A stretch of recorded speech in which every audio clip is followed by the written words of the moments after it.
Ați observat cum ne e mult mai ușor să spunem la ce nu ne pricepem, ce mai avem de învățat, ce mai avem de îmbunătățit, dar când vine vorba să spunem cu sinceritate la ce suntem noi buni în mod natural, apare un blocaj.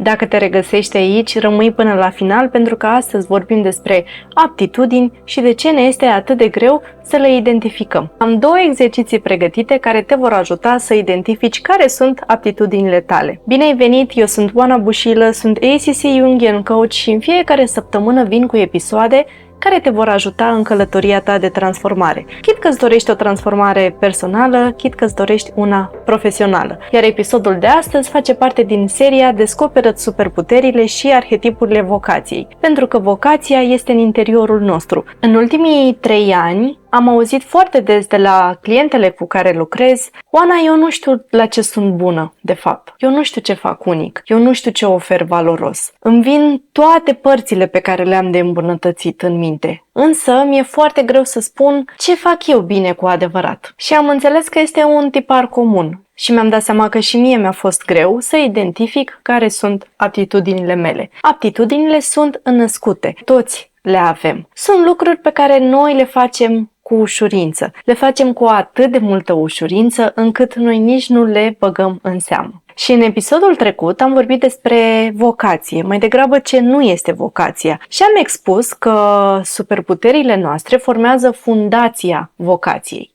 Și în alte episoade anterioare am expus faptul că superputerea este combinația unică dintre pasiuni, valori personale și aptitudini. Am vorbit deja despre pasiuni, am vorbit deja despre valori personale, regăsiți episoadele pe canalul meu și astăzi vorbim despre aptitudini, al 3-lea stâlp important din fundația vocației noastre. Și m-am gândit la 3 aspecte care ne împiedică să ne vedem aptitudinile. În primul rând, după cum deja am spus, faptul că ele sunt născute și astfel, pentru noi, într-un fel, sunt prea firești. Însă nu ne dăm seama că poate alți oameni nu fac acele lucruri cum le facem noi. Și hai să vorbim despre ceva concret. Poate una dintre aptitudinile tale este organizarea naturală. Adică îți vine foarte ușor să ordonezi lucruri, să creezi o structură din mai multe informații, să pui lucrurile cap la cap. Și faci asta cu ușurință, nu faci asta pentru că te-ai forțat să înveți să faci asta printr-o anumită tehnică. Așadar, când oamenii se simt copleșiți, poate apelează la tine pentru mai multă organizare și claritate. Poate una dintre aptitudinile tale este gândirea creativă. Adică mereu îți vin soluții out of the box, mereu îți vin idei la care ceilalți nu se gândesc și pur și simplu reușești să găsești foarte multe soluții la probleme. Un alt exemplu, poate ți este foarte natural să empatizezi cu oamenii, iar asta te ajută să fii o ascultătoare bună, poate oamenii vin la tine pentru sfaturi, pentru o vorbă bună sau pur și simplu pentru a se simți ascultați și înțeleși. Sau poate fi claritatea în comunicare. Poate tu știi să exprimi idei complexe într-un mod clar și simplu, care să fie ușor de înțeles. Nu mulți oameni fac asta și în niciun caz nu cu ușurință. Poate mulți dintre noi învățăm tehnici care să ne ajute cum să transmitem o informație și să fie bine primită, să fie ușor de înțeles. Așadar, când mulți oameni se pierd în explicații,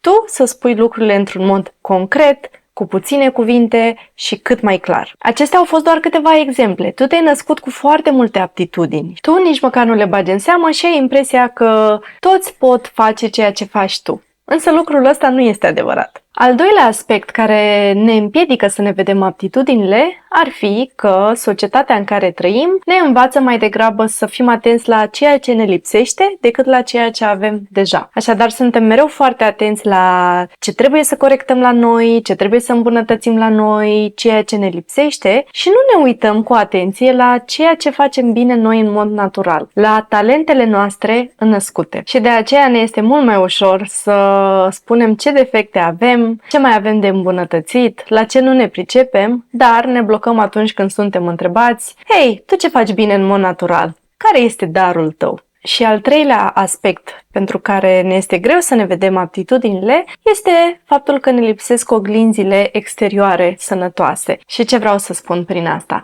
Avem nevoie ca oamenii din jurul nostru să ne dea un feedback clar și autentic atunci când ei văd ceva frumos în noi. Pentru că darurile noastre sunt atât de naturale pentru noi. Dacă cei din jurul nostru nu vin către noi să ne spună: hei, eu chiar apreciez modul tău de organizare. Eu chiar apreciez modul în care tu mă faci să mă simt și mă faci să mă simt ascultată sau în siguranță. Noi putem să trăim toată viața și să facem zi de zi aceste lucruri minunate, să oferim aceste daruri, dar să nu fim conștienți. Așadar, pe de-o parte, este responsabilitatea noastră să privim către aceste aptitudini, să le identificăm, dar avem nevoie și de feedback-ul exterior, de oglinzile exterioare. Și până acum a fost teorie. Acum este momentul să îți iei o foaie și un pix, pentru că am 2 exerciții pentru tine care te vor ajuta să identifici aptitudinile tale. Și primul exercițiu ar fi să întrebi persoanele apropiate din viața ta, care te cunosc destul de bine, să le adresezi această întrebare. Ce consideri că fac eu bine în mod natural? Și cu siguranță vei întâlni un răspuns care se repetă și poate chiar mai multe perspective. Pentru că oamenii care te cunosc, care au interacționat deja cu tine, care te-au văzut cum abordezi anumite situații sau anumite obstacole, cu siguranță au văzut deja aceste aptitudini. Așadar, este un exercițiu simplu și care te ajută să îți vezi mai bine aptitudinile. Al doilea exercițiu este în legătură cu arhetipurile. Pentru că în munca mea, ca Jungian Coach, lucrez foarte mult cu arhetipurile. Și am mai vorbit despre arhetipuri aici, poți vedea episoadele pe canalul meu și am spus de multe ori că atunci când învățăm să lucrăm cu arhetipurile, ele se transformă în aliații noștri interiori. Și cum fiecare arhetip vine cu niște trăsături specifice valoroase, ele ne ajută să ne identificăm și aptitudinile. Așadar, dacă te gândești la arhetipurile de leadership, de exemplu la îngrijitoarea, care are această aptitudine de a îngriji, a ocroti, într-un mod natural. Sau dacă te gândești la arhetipul magiciana, care are abilitatea de a transforma totul, de a vedea oportunități în obstacole. Cu cât te regăsești mai mult într-un arhetip, cu atât îți vei identifica și aptitudinile. Pentru că și arhetipurile reprezintă tot niște oglinzi, doar că de data aceasta nu sunt oglinzi exterioare, ci oglinzi interioare. Pentru că ele reprezintă forțele din inconștientul nostru. Atunci când ne cunoaștem aptitudinile, talentele noastre născute, automat crește și încrederea în forțele proprii. Automat ne vedem cu adevărat valoarea și reușim să înțelegem că oferim ceva valoros lumii și că nu suntem întâmplători aici. Și ceea ce facem noi e mai special decât credem. Și tu te-ai născut cu aceste daruri și tu ai aceste aptitudini în interiorul tău și odată ce le identifici, viața ta se schimbă în foarte multe aspecte. Atât viața personală, dar mai ales viața profesională. Pentru că atunci când îți folosești aptitudinile, munca vine cu mai multă împlinire decât frustrare. Și dacă totuși îți este greu să identifici aceste aptitudini și dacă ești în căutarea vocației și vrei să te cunoști cu adevărat, vrei să vezi care sunt darurile tale, eu am pregătit un curs online înregistrat pe care îl găsești pe oanabushilă.com. Este un curs format din mai multe module cu mai multe lecții pe care să le parcurgi în timpul tău și este cursul care s-a născut într-un mod natural după multă muncă cu clientele mele care și ele erau în căutarea vocației. Dar mai mult de atât este cursul pe care și eu aș fi vrut să-l parcurg în urmă cu mulți ani, când nici eu nu îmi vedeam cu adevărat vocația și nu știam care sunt superputerile mele. Pentru că știu că nu este de ajuns să explorezi și să găsești toate răspunsurile și că pasul cu adevărat greu este să integrezi toate răspunsurile încât să-ți fie foarte clar cum se arată vocația mea. Care este superputerea mea care stă la baza vocației? Așadar, nu doar că te ajut prin acest curs să identifici toate aceste răspunsuri, dar ți-am oferit o structură și o metodă în 6 pași care te ajută să pui totul cap la cap încât la final să-ți fie cât mai clar totul. Și am un cadou pentru tine. Până pe 30 iunie primești 40% reducere. Suntem obișnuiți să căutăm răspunsurile în exterior și eventual să ne spună ceilalți ce ar trebui să facem. Însă răspunsurile sunt mereu doar în interiorul tău. Tu ai toate răspunsurile și vocația ta este expresia sinelui. Tu știi deja care este drumul tău, însă este nevoie să aduci toate aceste răspunsuri la suprafață. Te invit să parcurgi cursul Descoperă-ți superputerile și arhetipurile